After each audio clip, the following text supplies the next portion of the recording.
Hey everyone. I read a lot of Reddit so you don't have to. And today I've got some stories that actually made me stop scrolling. Subscribe for more, and let's go. My night shift manager keeps a binder labeled with each employee's name. I read mine, and I can't unsee it.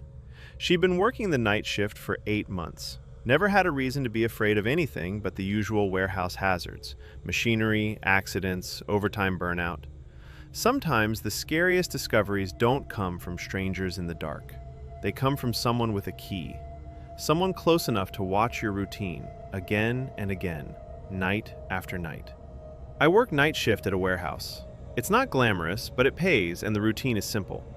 My manager, let's call him Stan, is this quiet guy in his 50s. Keeps to himself mostly. I never thought much of him until one night about 2 weeks ago. I was doing inventory near his office when I saw his desk had papers everywhere. That's unusual. Stan's usually meticulous.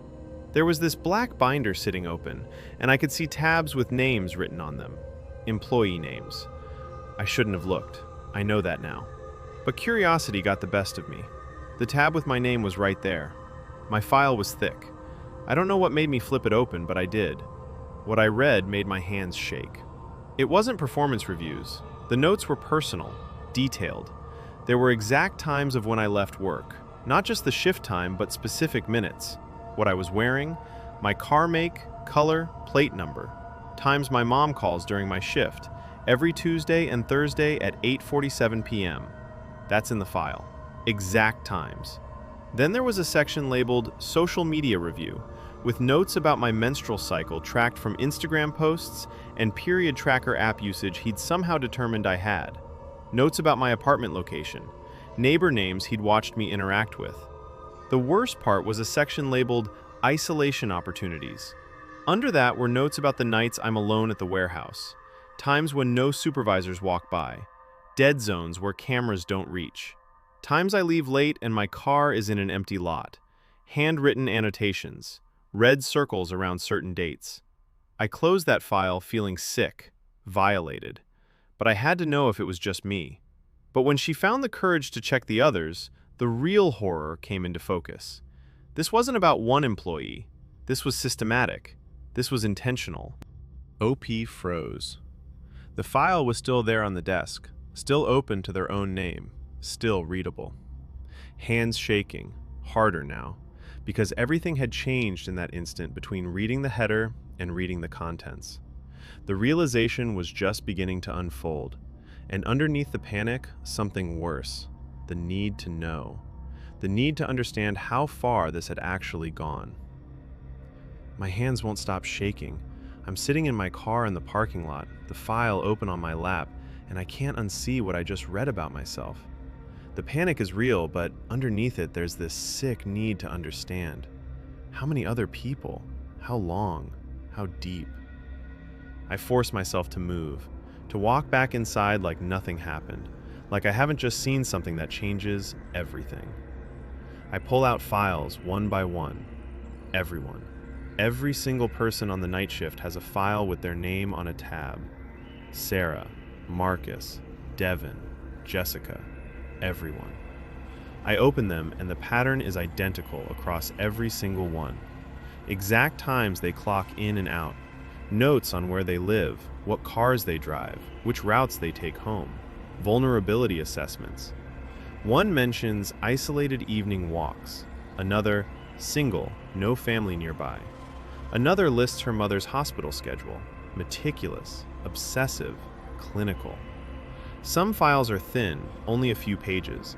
Others thick, overstuffed. And one, Jessica's file, dates going back months. Entry after entry after entry. I can only read fragments before I have to shove it back. Trust established, and routine confirmed, and ready, and my stomach turns over.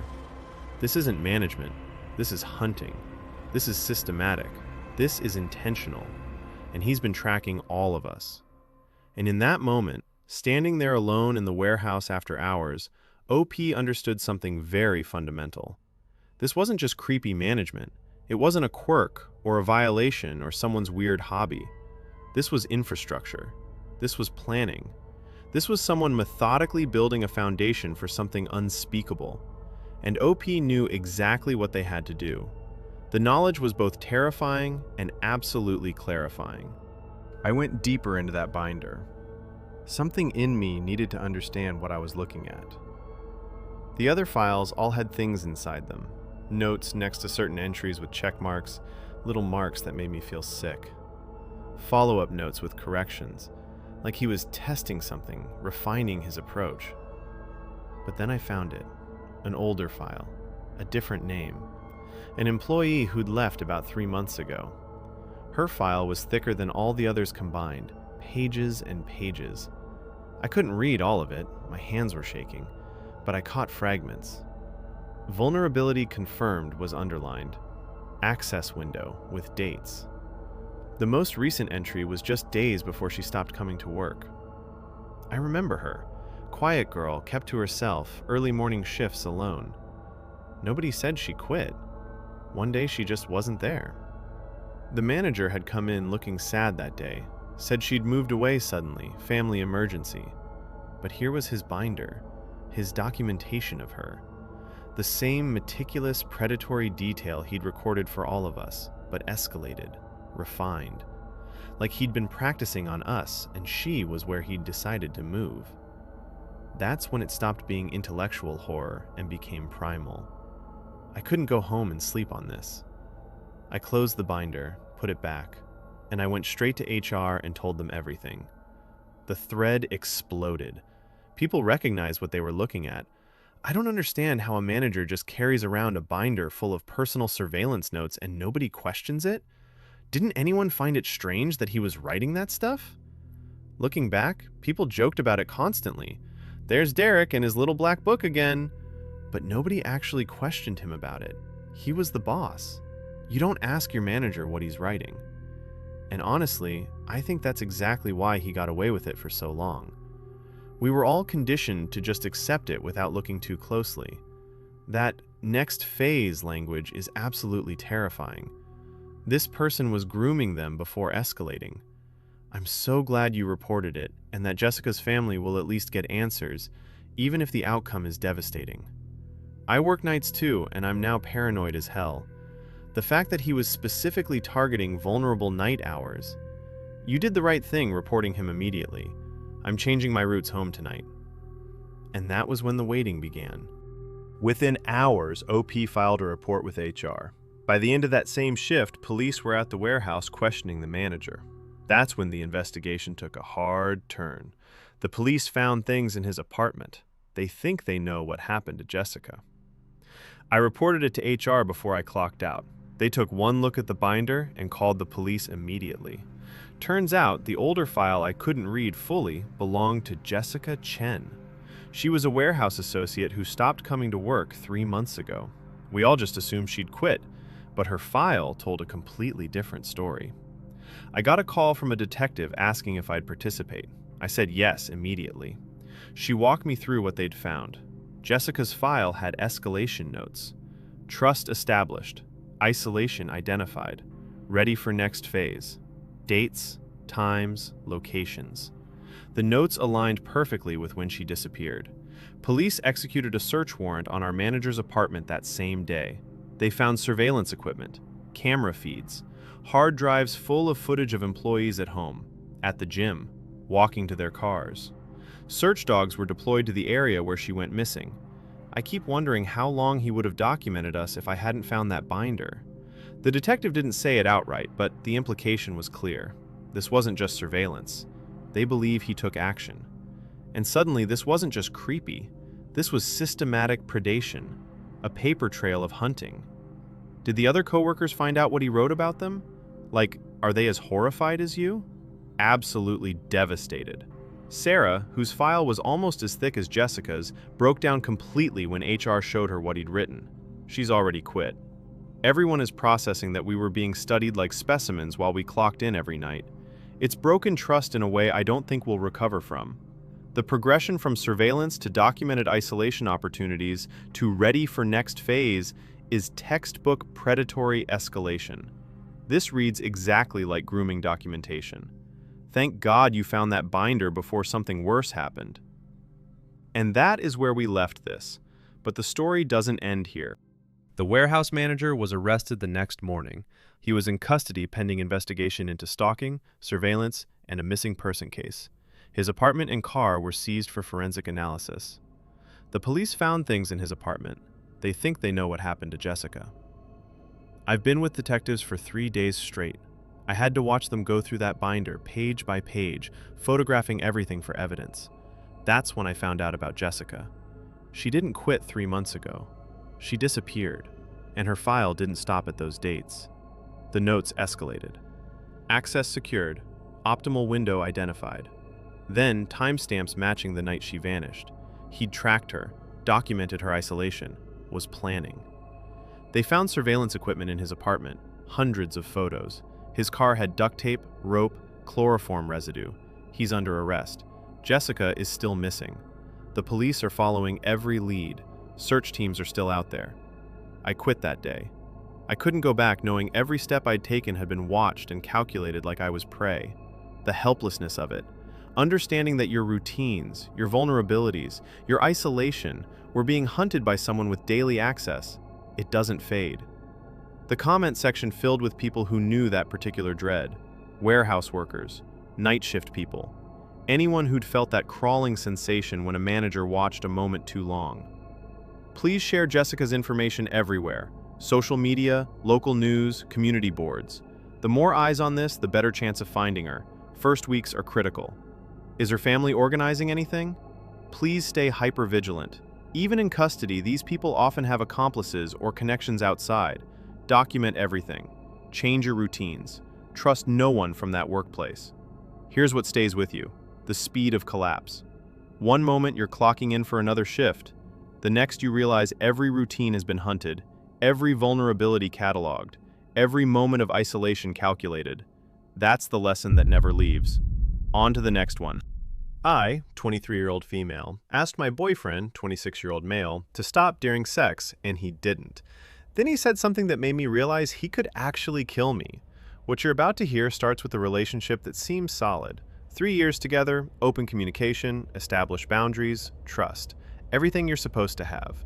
But one night changed how she saw him forever. One moment that shattered everything she thought she knew.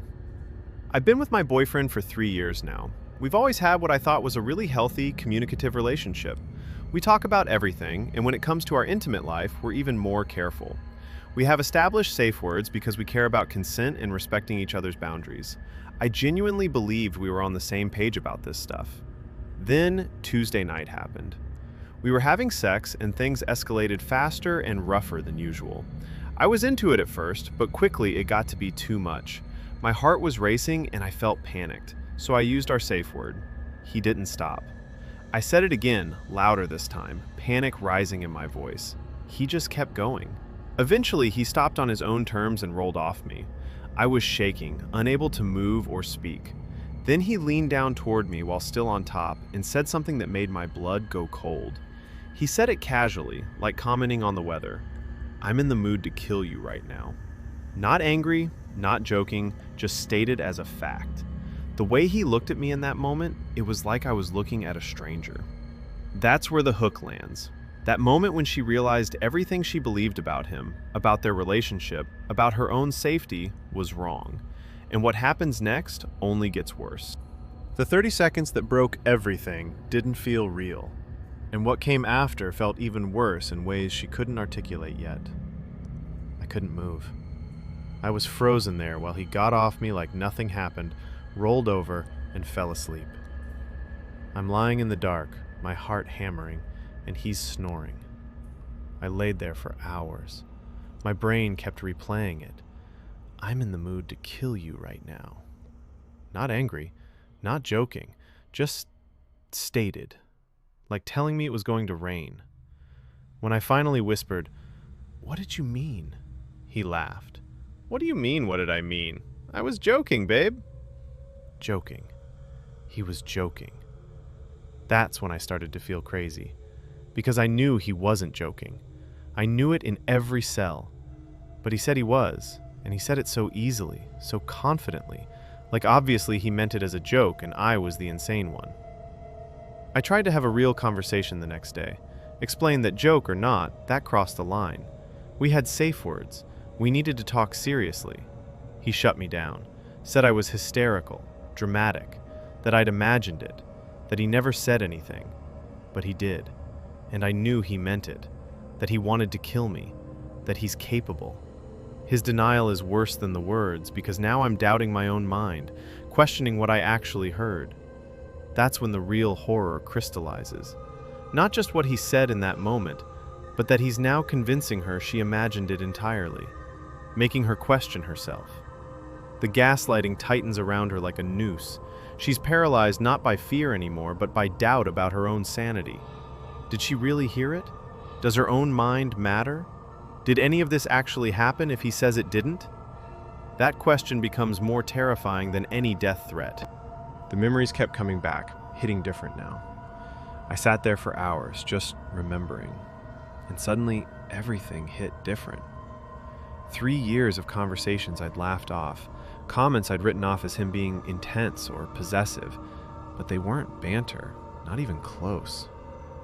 6 months in, he said if he ever wanted to hurt me, I'd never see it coming, because he's too smart for that. I laughed at the time. Now it makes me feel like I can't breathe. Then there were all the other comments, how much stronger he is than me, that I could never get away from him if he didn't want me to. He'd say it casually, like stating facts. He told me he had power over me in ways I didn't understand yet, that I belonged to him, that our relationship was different from normal relationships. I thought it was just possessiveness, but he was showing me who he was the entire time, testing me, seeing how much he could say, watching if I'd stay. And I did stay. I laughed it off and stayed. The comments section lit up with what looked like instant pattern recognition. The comments about power and control over you. Those aren't cute possessiveness. Those are grooming tactics. He's been testing your boundaries, seeing how much he could say, and watching to see if you'd stay. This is genuinely dangerous. Please contact a domestic violence hotline in your area today. This is textbook escalation. Document everything. Every text, every call, every time he shows up anywhere. You need evidence. Please listen to your gut on this one. Your body recognized the danger even if your mind was trying to rationalize it. He said he wanted to kill you. Believe yourself. She left Tuesday night with nothing but a duffel bag. What came next proved every instinct she had was right. He showed up at my work, and I finally called the police. I've been at my sister's place since Tuesday, with just the clothes I threw in a bag. Wednesday morning, he started calling non-stop. By afternoon, his texts were pouring in every few minutes. You're being unreasonable. This is insane. We're 3 years deep, and you want to blow that up over a stupid joke? You're overreacting. I didn't respond. Thursday, he showed up at my sister's door. When she opened it and told him to leave, his face changed. That same look from the bed that night, the one that made me know he could actually kill me. My sister slammed the door and locked it. We heard him outside for 10 minutes, yelling. But this morning he found my work. He walked into the break room where I was making coffee and started with, "We need to talk about this. You're being insane." When I backed away, he grabbed my arm so hard it hurt. I locked myself in the bathroom and called the police. They came. He acted confused, said we were just having a couple's discussion, that I was being dramatic. I told them about Tuesday, about the safe word, about what he said. I'm writing this from the police station now, and I still can't stop shaking. The comments on this one didn't hold back. People saw the danger immediately. I was in this exact situation 5 years ago. The gaslighting about what they said is part of the abuse. They deny it happened, so you start doubting yourself. Get out safely and quietly. This is critical.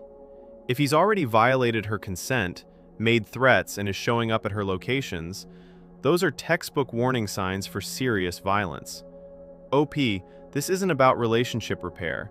This is about personal safety. Please call a hotline today. The fact that he said it so casually is honestly the scariest part. That wasn't a moment of anger or a dark joke. That was him expressing something he actually felt. That's a threat, period. And that's the message she needed to hear. This wasn't miscommunication.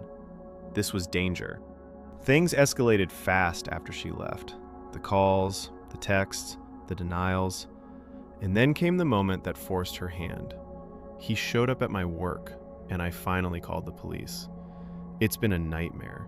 He called me 17 times Tuesday, texted until my phone ran out of space, saying I was destroying us over nothing, that I was being hysterical, that he never said what I know he said with absolute certainty that he did.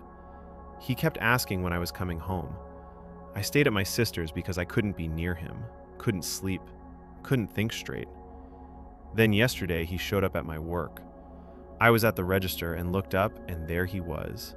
The second our eyes met, I saw it again. That same look from that night. The one that said he wanted me gone. I couldn't breathe. My hands shook so badly I had to walk away. My manager noticed something was wrong, and I broke down right there in the back office. I told her everything. Not all of it, but enough. She walked me to my car, stayed with me while I called the police. I'm filing a report. I'm still terrified, but I'm finally doing something about it. The comments on this one were brutal, but necessary. Do not try to confront him again or get him to admit what he said. You need to make a safety plan and execute it quietly. Tell someone you absolutely trust. Document everything. What happened to this woman is textbook intimate partner violence. The boundary violation when she said stop. The death statement made while he was still on top of her. The gaslighting that follows. The denials, the accusations that she's being hysterical and dramatic.